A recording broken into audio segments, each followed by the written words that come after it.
Hi everyone, my name is Amanda and I'm here with a book haul, surprisingly, because I've been unhauling a mega fuck ton of books, so I'm surprised that I even have any to show you since I've really changed my book buying habits in the last year. Like 2020 was the year of barely any book purchases, so yeah, actually not even all of these are from 2020. 2 of them are from 2021. So without further ado, let's get started.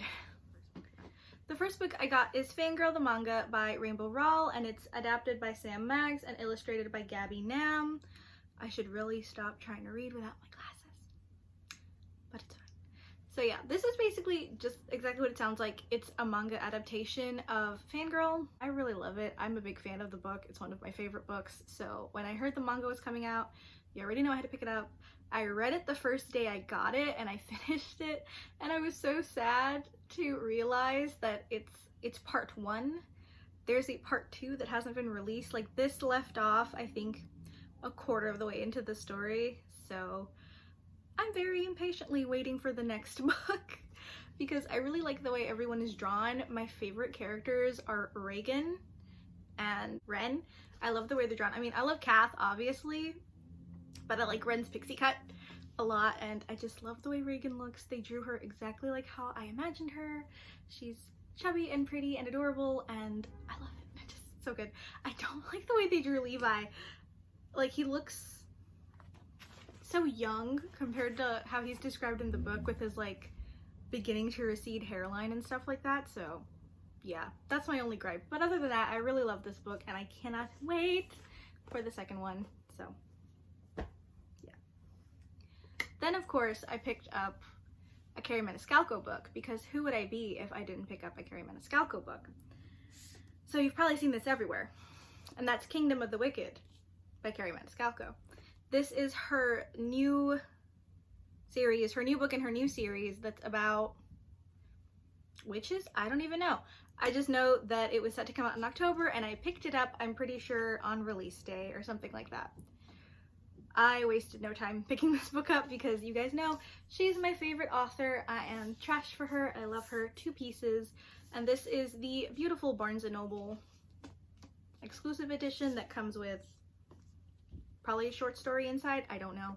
I don't know a lot about this book. All I know is that it's by her and I love all of her books, and I still haven't finished Stalking Jack the Ripper, like the last book, Capturing the Devil. So hopefully I do that soon. And it has a stunning map inside. There we go.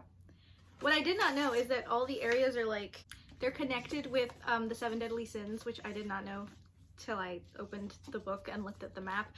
As you can tell, I know really nothing about this book. I'm going off of the fact that I love the author and I love her writing, so I have faith that this book will be amazing. So I have high hopes. I hope it doesn't disappoint me because I'm actually reading it this week, so I hope it's okay. The next book is another manga, and that's Volume 3 of Black Butler by Yana Tabasso. Yeah, this is self-explanatory. I've been very slowly making my way through the manga, and I've decided to get them as ebooks so that I can read them a little bit faster, because I try to support like local bookstores. Local, there's none where I live, but like indie bookstores when I get them, and it takes forever. And I haven't gone out much because, you know, Corona, virus. So yeah, this is the third one. I think I'm on number 6 or 7 right now, so that's pretty good. The next book is a comic collection. I don't know. It's Fangs by Sarah Anderson, the lovely person who illustrates Sarah Scribbles. And it's a love story between a vampire and a werewolf, and it's absolutely adorable. And it has a thing, and you can't see. It says, "I want your blood," and the word love is crossed out. It's got beautiful black sprayed edges. It's just like the prettiest book ever, and it's the cutest little collection of stories. I love this. I read this in one sitting, obviously, because it's not very long.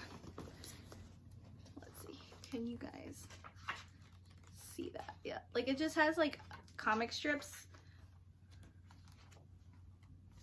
Like if you've gone on like Tapas or something it's like that. It's basically her collection of comics for this and an occasional like free drawing, but it's really funny and really corny. It has a lot of corny paranormal jokes, like corny vampire jokes and corny werewolf jokes, but I'm here for it because those are my favorite types of vampire jokes.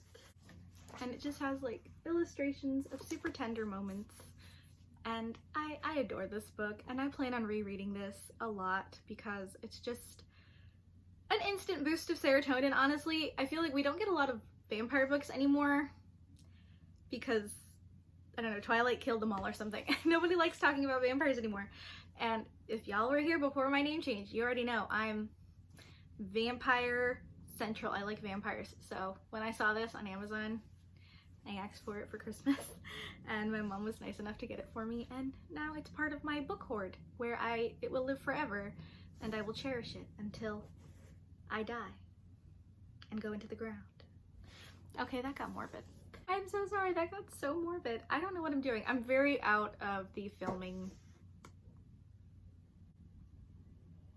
I don't know how to film anymore. And I keep looking over here at myself when I need to look over there at you. Okay. So yeah, that's that. And there's two last books, which are the most recent books I've acquired, and I actually got them off Depop. I'm very proud of myself for getting them off Depop. So basically what it is I have been decluttering my bookshelves immensely. Like, I'm talking about, I've gotten rid of a large portion of my books. Obviously, I say a large portion and I still have 3 bookshelves full of books. But what I mean is I've gotten rid of books that I either don't like, don't think I'm going to reread, or books on my TBR that I'm just not excited for anymore. There were so many books on my TBR that I just did not want to read anymore, or have no desire to read. Desire and want are the same thing.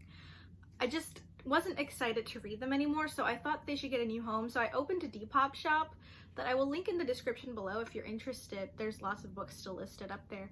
And basically I've been selling them to just like find them new homes. But at the same time that I'm selling, I'm also scrolling through Depop occasionally and looking at books. So I found 2 books that are fairly recent releases. The first one that I have here is by the book by Amanda Sillett. I don't know much except that this is a romance. The author has my name, and it looks really interesting.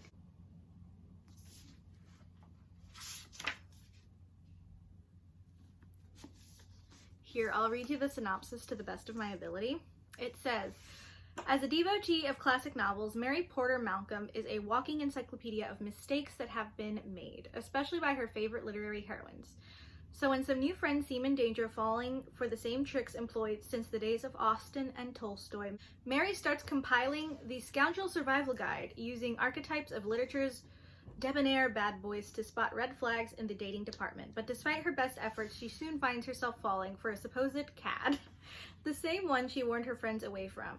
Without a convenient train-swept moor to flee to, Mary is forced to admit that real life doesn't follow the same rules as fiction, and if she wants a happy ending, she's going to have to ditch the books and write it herself. So, I read the synopsis before I bought the book, but like I just had to pick this up because that sounds so amazing, and I feel like it's something that's like really common among bookworms. Like, we read all these really romantic books and we want it to be just like the books, and we think that we've learned so much from them and that we're not going to fall for tricks or whatever, and it's different. I don't know. I hope that makes like any semblance of sense. It probably doesn't, but I thought this was a really cute book and I really wanted to read it. I've been in the mood for romance because I don't know, I just have been, and that's really refreshing for me. I usually am not a big like romance fan, even though I love romance, but I'm not a big romance book fan unless it's Jane Eyre. That book I will die for forever and always. But yeah, this is that. It's really cute. I like the illustration on the cover, and I'm looking forward to this. Like, I just love books about people that really like books. And the last book is one that I truly know nothing about. I think all I know is it's like a YA horror, and that's Horrid by Katrina Leno. I don't know anything about this. It's very newly released as of doing this video. I think it came out maybe last month. And it's a horror. And that's all I know. Here, I'm trying to keep the glare off. It's got an absolutely amazing cover. Like, y'all are not gonna be able to see that. There we go. It's really pretty, but I heard it's kind of like spooky, so that just did it for me. I wanted some spooky books. I always say I want some spooky books to read in October, but I know that I never get to them in October and I end up reading them like in the middle of the summer. So one of these days I'll really make sure to remember to join Olivia Reads a Latte's Summer Ween like readathon, because I have a good collection of spooky books that need some lovin'. Yeah, that's it. That's the book haul, guys. It's a lot of books for me now because I have not bought books in large quantities for a long time, and I'm really proud of myself for that. I like that I've changed my book buying habits and I feel really good about it, so yeah. That's it. I will see you guys in the next video. Bye.